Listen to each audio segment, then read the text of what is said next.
श्री शिवाय नमस्तुभ्यम। हर हर महादेव। दोस्तों, आप सभी लोग जानते हैं कि 29 मई 2025 यानी गुरुवार को पड़ रही है ज्येष्ठ महीने की तृतीया तिथि। और दोस्तों, ये वो तिथि है जो ज्येष्ठ महीने में पड़ने वाली सबसे बड़ी तिथि है, क्योंकि यह गुरुवार के दिन पड़ रही है और इसका बहुत ही बड़ा और विशेष महत्व होता है। पूज्य गुरु जी ने कहा है, अगर कभी भी मौका लग जाए और ज्येष्ठ महीने की तृतीया तिथि गुरुवार को पड़ जाए तो आप लोगों को 11 चावल के दाने का उपाय तो अवश्य ही करना चाहिए। इन दोनों का संयोग बहुत ही कम आता है। और दोस्तों, पूज्य गुरु जी ने अपनी शिव महापुराण की कथा में बताया है, इस दिन आपको 11 चावल दाने वाला उपाय तो अवश्य ही करना चाहिए, क्योंकि ऐसा दिन पूरे साल में सिर्फ एक ही बार आता है। और दोस्तों, आप सभी लोग जानते हो कि गुरुवार का अगर सबसे बड़ा कोई उपाय है तो वो 11 चावल के दाने वाला उपाय है। तो दोस्तों, इस गुरुवार के दिन आप लोगों को इस 11 चावल दाने वाले उपाय को जरूर करना है। बहुत सारे लोग होंगे जिन लोगों ने इस उपाय को न किया हो, मतलब पूरा साल निकल गया और उन्होंने किसी भी दिन इस 11 चावल दाने वाले उपाय को न किया हो। पर दोस्तों, आपके पास एक आखिरी मौका बचा हुआ है जो कि 29 मई के दिन है। तो इस दिन आप लोगों को इस वाले उपाय को जरूर कर लेना है, भले ही आपने पूरे साल भर इस उपाय को न किया हो। पर अगर आपने इस ज्येष्ठ महीने के गुरुवार के दिन अगर इस वाले उपाय को कर लिया तो आपको इस उपाय को करने का वो फल मिलेगा जिसकी आपने कभी कल्पना भी नहीं करी होगी। इसीलिए आप लोग इस वाले उपाय को एक बार जरूर कर लेना, ताकि आप लोगों के हाथ से यह मौका ना जा सके और आपको इस उपाय को करने का फल मिल सके। दोस्तों, यह उपाय पंडित जी ने अपनी अभी की ही शिव महापुराण की कथा में बताया है, जिस उपाय को आज हम आपको बहुत अच्छे से समझाने वाले हैं। इस वीडियो को देखने के बाद इस उपाय को समझने के लिए आपको कोई और वीडियो को देखने की जरूरत नहीं पड़ेगी। तो चलिए दोस्तों, उपाय को शुरू करते हैं। देखिए, यह इस ज्येष्ठ महीने के गुरुवार के दिन यह इतना खास होता है, इतना महत्वपूर्ण होता है। देखा गया है कभी कभी बड़े बड़े पूजा पाठ अनुष्ठान से जो मनोकामना पूर्ण नहीं होते, वो इस ज्येष्ठ महीने के गुरुवार के दिन एक छोटे से उपाय करने से ही आपकी मनोकामना पूर्ण हो जाती है। और बहुत सारे लोगों ने इस उपाय को किया भी है और उनको इस उपाय को करने का फल भी जरूर मिला है। अगर आप लोग भी इस उपाय को गुरुवार तृतीया के दिन करना चाहते हैं तो आप इस उपाय को पहले अच्छे से समझ लेना, सुन लेना, उसके बाद करना। आपको इस उपाय का फल जरूर मिलेगा।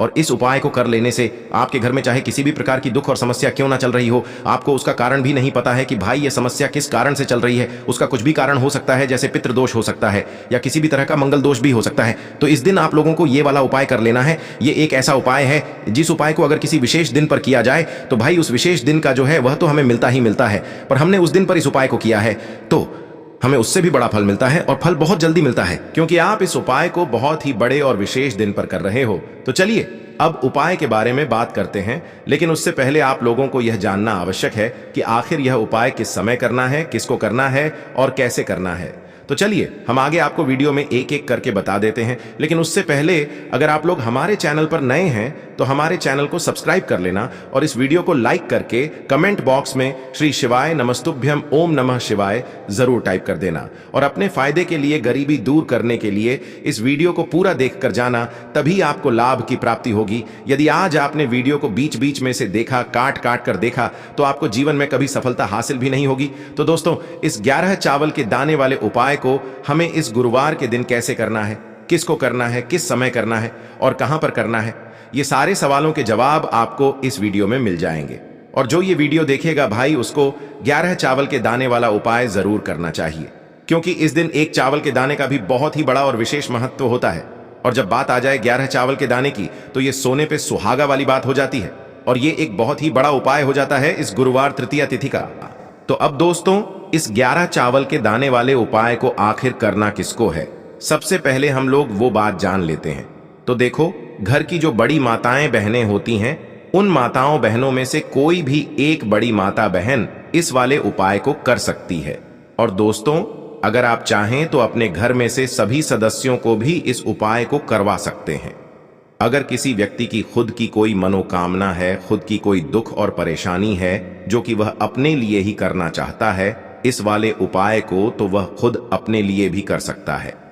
बाकी अगर कोई घर में से ऐसा है जो कि अपने पूरे घर परिवार की सुख और शांति के लिए ये वाला उपाय करना चाहता है तो भाई वह भी कर सकता है, उसमें भी कोई दिक्कत वाली बात नहीं है। कहने का मतलब ये है कि इस उपाय को हर एक सदस्य भी कर सकता है और पूरे घर परिवार के सदस्य के लिए घर की बड़ी माताओं बहनों में से कोई एक माता बहन भी कर सकती है। माताएं बहनें अगर घर में उपस्थित न हो या वो यह वाला उपाय न कर पा रही हो तो फिर घर का कोई बड़ा सदस्य भी इस 11 चावल के दाने वाले उपाय को कर सकता है, चाहे फिर वह पुरुष ही क्यों ना हो। उसमें कोई भी दिक्कत वाली बात नहीं है। अब दोस्तों, इस 11 चावल के दाने वाले उपाय को हमें करना कहां पर है? हमें इसे शिव जी के मंदिर में जाकर करना है। बहुत सारे लोग प्रश्न करते हैं, हर एक उपाय को करते समय क्या हम इस उपाय को घर पर कर सकते हैं? तो इस वाले उपाय को आप घर पर नहीं कर सकते हो। इस वाले उपाय को करने के लिए आपको शिव जी के मंदिर ही जाना पड़ेगा। उसके बाद में दोस्तों जो अगला प्रश्न निकल कर आता है वो यह आता है इस उपाय को लेकर कि आखिर इस उपाय को हमें किस समय करना है, सुबह के समय करना है कि शाम के समय करना है। तो देखो, इस वाले उपाय को आप लोग सुबह के समय भी कर सकते हो और शाम के समय प्रदोष काल में भी कर सकते हो। अब अगर आप पूछो कि भाई सबसे उत्तम समय कौन सा रहेगा इस 11 चावल के दाने वाले उपाय को करने का, तो हम आपसे बस यही कहेंगे कि इस उपाय को आप सुबह के समय करेंगे तो ज्यादा बेहतर होगा। बाकी अगर प्रदोष काल शाम के समय भी करेंगे तो भी अच्छा होगा, उसमें कोई भी दिक्कत वाली बात नहीं है। तो अब दोस्तों जो अगली सबसे बड़ी और महत्वपूर्ण बात आती है वो यह आती है कि सुबह अगर हम उपाय को करेंगे तो हमें कितने बजे से लेकर कितने बजे तक के बीच में करना है, और शाम के समय प्रदोष काल में करेंगे तो हमें कितने बजे से लेकर कितने बजे के बीच में करना है। तो देखो, सुबह जितनी जल्दी हो सके आप उपाय को करने की कोशिश करना। बाकी अगर किसी कारणवश लेट भी हो जाओ, थोड़ी देर भी हो जाए, तो 10 या 11 बजे तक भी आप उपाय कर लेना, पर 12 बजे से ज्यादा देरी न हो, ठीक है? इस बात का ध्यान रखना। उसके बाद में दोस्तों अगर शाम के समय प्रदोष काल की बात करें, प्रदोष काल का जो समय होता है वो शाम के 6 बजे से शुरू हो जाता है। मतलब शाम के 6 बजे से लेकर 7 बजे के बीच का जो समय होता है ये समय प्रदोष काल का समय होता है। पर अभी जो मौसम चल रहा है इस मौसम में जो है शाम बहुत देरी से होती है, तो आप इस उपाय को 7 या 8 बजे के बीच में भी कर सकते हो। मतलब शाम के 6 बजे से रात 8 बजे के बीच में आप कभी भी इस वाले उपाय को कर सकते हो, उसमें कोई भी दिक्कत वाली बात नहीं है।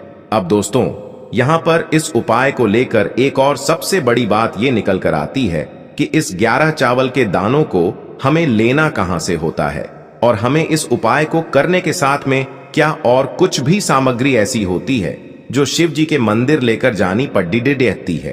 तो देखो यहां पर हम आपको बता दें, सबसे पहले आप लोग ये जान लो कि यह जो 11 चावल के दाने वाला उपाय है, सिर्फ और सिर्फ आप उपाय की सामग्री लेकर कभी भी शिव जी के मंदिर मत जाना, क्योंकि हमें भगवान के सामने यह नहीं दर्शाना है कि अगर हम भगवान शिव जी के मंदिर आए हैं तो अपने फायदे के लिए आए हैं। तो इसलिए जो भी पूजन सामग्री है उपाय सामग्री है, 11 चावल के दाने, इसके साथ में आपको पूजन सामग्री भी जरूर लेकर जाना है। देखो अगर सुबह के समय उपाय कर रहे हो तो सीधी सी बात है, 1 लोटा जल तो आप लेकर जाओगे ही जाओगे। वही 1 लोटा जल अगर मिट्टी का जल हो तो बहुत अच्छा रहेगा। मिट्टी का जल कैसे बनाया जाता है इसके लिए हमने पहले से बहुत सारी वीडियोस बना दी है। आपके पास इस दिन एक आखिरी मौका रहेगा मिट्टी का जल शिव जी पर चढ़ाने का और उपाय को करने का। बहुत बड़ा आपको इस दिन फल मिलेगा। तो इसलिए इस दिन हो सके तो भाई मिट्टी का जल चढ़ाना, तो अपने साथ में कम से कम 1 लोटा जल तो आपको लेकर जाना ही जाना है। अगर मिट्टी का जल नहीं है तो घर का जल भी आप इस्तेमाल कर सकते हो। इसके अलावा जो भी पूजन सामग्री है, देखो 11 चावल के दाने ये अलग आपके रहेंगे और जो आपकी पूजन सामग्री रहेगी वो अलग रहेगी। पूजन सामग्री में आप जो भी चीज लेकर जाना चाहे वो लेकर जा सकते हैं, उसमें कोई भी दिक्कत वाली बात नहीं है। वहीं अगर हम बात करें शाम के समय की, तो शाम के समय शिव जी पर जल नहीं चढ़ता है, इसीलिए शाम के समय आप लोग एक दीपक तैयार कर लें जो कि गोल बत्ती का आटे का शुद्ध देसी गाय का घी का होगा, है ना? इस बात का आप लोगों को ध्यान रखना है। और इस दीपक को आपको घर से जलाकर नहीं लेकर जाना है, भगवान शिव जी के मंदिर में जाकर ही जलाना है। इस बात का भी आप लोगों को ध्यान रखना है। अब दोस्तों यहां पर हमें इस बात को समझना है कि यह 11 चावल के दाने हमें लेना कहां से है। क्या हमें दुकान से लेकर आना है, या हमें अपने घर से लेना है, या कहां से लेकर आना है, और कौन से चावल लेना है, क्योंकि चावल भी बहुत प्रकार के होते हैं। तो देखो इन सभी सवालों के जवाब आप लोग एक बात में सुन लो कि भाई ये जो उपाय है, इस उपाय में आपको ये नहीं देखना है कि भाई कौन से चावल है कौन से चावल नहीं है। बस जो भी चावल ले रहे हो वो चावल का दाना सबूत होना चाहिए, मतलब साबुत होना चाहिए, टूटा हुआ नहीं होना चाहिए, कटा पिटा नहीं होना चाहिए। ये बात आपको ध्यान रखना है। बाकी आपका चावल बासमती हो या सादा चावल हो या कोई सा भी चावल हो, उसमें कोई भी दिक्कत वाली बात नहीं है। तो सीधी सी बात है कि आपके घर के रसोई घर में जहां पर आप भोजन बनाते हो, वहां पर जो भी चावल आपके उपस्थित हो, उन चावलों में से अपनी एक कटोरी भर लेना या एक मुट्ठी चावल अलग से निकाल कर रख लेना, क्योंकि हम 11 चावल ही यहाँ पर इस उपाय में लेने वाले हैं, तो हमें यह चावल के दाने गिनकर निकालने पर डढ़ेंगे। इस बात का आप लोगों को ध्यान रखना है। तो अपने उस चावल की कटोरी में से या चावल में से 11 ऐसे चावल के दाने आप लोग निकाल लो जो कि टूटे हुए ना हो, कटे पिटे ना हो, जिनमें कोई दाग ना लगा हुआ हो, है ना। अच्छे साबुत चावल के दाने 11 दाने आप लोग निकाल कर रख लो और इन्हें किसी भी एक कागज की पुड़िया में या किसी एक छोटी सी कटोरी में आप लोग रख लो, ताकि यह सुरक्षित रहे।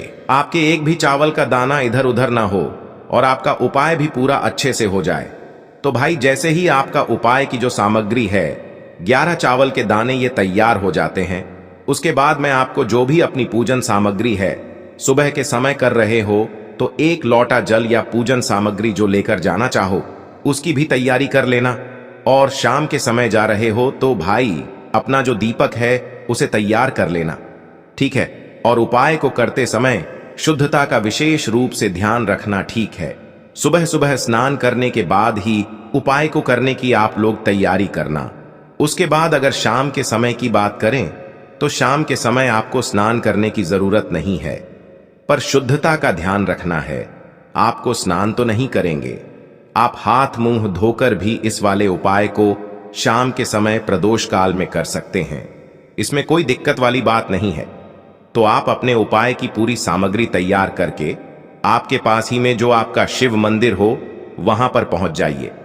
सबसे पहले शिव मंदिर में जाकर आप लोगों को उपाय नहीं करना है, पहले भगवान के दर्शन करना है, भगवान से आशीर्वाद प्राप्त करना है, फिर शिव जी की शिवलिंग के पास में आना है। शिवलिंग के पास में आने के बाद आप जो पूजन सामग्री लेकर आए हुए हैं, जैसे कि सुबह गए हुए होंगे तो 1 लोटा जल और जो भी पूजन सामग्री लेकर आए हैं, आप उनसे भगवान शिव जी की पूजन कीजिए। सबसे पहले तो 1 लोटा जल ही चढ़ेगा, उसके बाद में आपकी पूजन सामग्री चढ़ेगी। उसके बाद में अगर दोस्तों शाम के समय अगर आप इस उपाय को कर रहे हो तो अपने साथ में कम से कम एक जो दीपक है गोल बाती का जो आप अपने साथ में लेकर गए हो, उस दीपक को मंदिर में जाकर अपनी माचिस से जलाना है और उस दीपक को शिवलिंग के पास में रखना है, ठीक है। इस दीपक को रखने के बाद ही आप लोगों को अपना ये वाला उपाय शुरू करना है। और दीपक को ज्यादा पास में मत रखना, वैसे भी गर्मी पड़ रही है, भगवान शिव जी को आंच नहीं लगनी चाहिए, है ना। तो भाई जैसे ही आपकी पूजा अर्चना हो जाती है, आप भगवान शिव जी को प्रसन्न कर लेते हैं, उसके बाद में शिवलिंग के पास ही में आप कहीं पर बैठ जाइए, सामने या आसपास जिस जगह पर आपको बैठना हो वहां पर बैठ जाइए और अपने वह 11 चावल के दाने अपने सामने निकाल कर रख लीजिए, क्योंकि अब यहाँ पर उपाय को यहाँ पर करने की आपको तैयारी करना है। और इस तरीके से जब आप उपाय करेंगे, पूजन सामग्री करने के बाद, पूजन अर्चना करने के बाद, तो आपको उपाय का फल बहुत जल्दी और बहुत बढ़ा होकर मिलेगा। तो अपने 11 चावल के दाने अपने सामने निकाल कर रख लेना।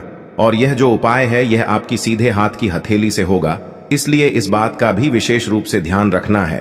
तो सीधे हाथ की हथेली का प्रयोग करके ही आप लोग अपना इस वाले उपाय को करना। अपने सामने जो भी आपकी कागज की पुड्डियां है उसको खोल कर रख लो, या कटोरी है तो भाई उसे अपने सामने रख लो और अपने वह 11 चावल के दाने निकाल लो, ठीक है।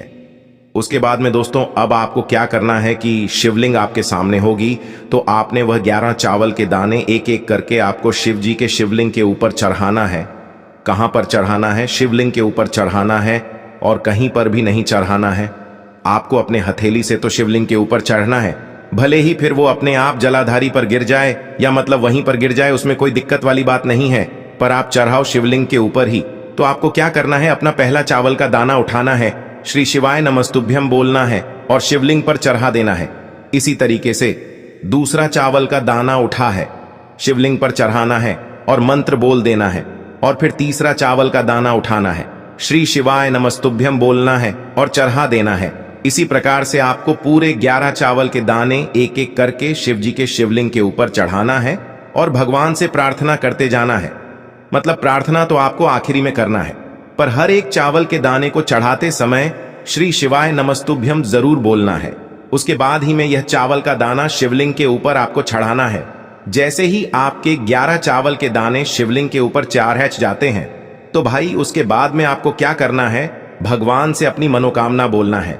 मनोकामना भी कब बोलना है, जब आपका 11 चावल का दाना आपके सीधे हाथ की हथेली में हो और आप उसे चढ़ाने के लिए जा रहे हो। श्री शिवाय नमस्तुभ्यम बोलकर उस आखिरी चावल के दाने को शिवलिंग के ऊपर चढ़ा देना और भगवान से फिर अपनी वह मनोकामना बोल देना, जिस मनोकामना के लिए आप लोग अपना यह वाला उपाय कर रहे हो। जिस भी दुख और परेशानी के लिए आप लोग अपना यह वाला उपाय कर रहे हो, उसके बाद में जैसे ही आप अपनी मनोकामना बोल देते हो, आपका यह वाला उपाय पूरा हो जाता है। पर दोस्तों, उपाय को करने के बाद आप लोगों को 2 मिनट भगवान शिव जी के मंत्र का जाप जरूर करना है। और मंत्र का जाप करने के बाद भगवान से एक और बार प्रार्थना करना है अपनी मनोकामना के लिए, या अपनी जो भी दुख और परेशानी है उसके लिए। इसके बाद में आप लोग भगवान को देखकर, भगवान से प्रार्थना करके, उनसे आशीर्वाद लेकर वहां से उठ सकते हैं और अपने घर पर जा सकते हैं। बस दोस्तों, यहां पर यह वाला उपाय पूरा हो जाता है। इस तरीके से जो भी व्यक्ति छोटी छोटी चीजों का ध्यान रखते हुए इस 11 चावल के दाने वाले उपाय को करेगा, निश्चित सी बात है उसे उसकी मनोकामना जल्द ही पूर्ण होगी और जो भी दुख और परेशानी है वो भी बहुत ही जल्दी दूर होंगे। और दोस्तों, अगर आपको हमारी ये वीडियो पसंद आई हो तो हमारे इस वीडियो को लाइक और चैनल को सब्सक्राइब जरूर करें। हर हर महादेव, ओम नमः शिवाय। को लेना है एक गोल बाती का दीपक। आप चाहें तो मिट्टी का ले सकते हैं या फिर घर से शुद्ध आटा मढ़कर उसका दीपक आप तैयार कर सकते हैं। इसके बाद आपको लेना है शुद्ध गाय का घी। अगर वो नहीं है तो कोई भी देसी घी इस्तेमाल कर सकते हैं, जिससे आपको दीपक प्रज्वलित करना है। देखो, अब ये सब सामग्री लेकर आपको जाना है प्रदोष काल में आपके घर पर तुलसी जी के घेरे के पास में। देखो, ये उपाय तो आपको अवश्य करना है। देखो, वहां पहुंचकर सबसे पहले वो दीपक आपको प्रज्वलित कर देना है और ओम नमो भगवते वासुदेवाय नमः का 11 बार जाप करना है। उसके बाद आपको अपने सीधे हाथ में थोड़ी हल्दी लेकर उस दीपक में अपना नाम और गोत्र बोलते हुए डाल देना है। उसके बाद माता लक्ष्मी से आपको प्रार्थना करना है कि हे महालक्ष्मी, हमारी सभी दुख तकलीफों को दूर करो। हे महादेव, हमारे सब दुख कष्टों को खत्म करो। इस भावना से आपको ये उपाय करना है। चलिए अब बात कर लेते हैं दूसरे उपाय की। दोस्तों, आप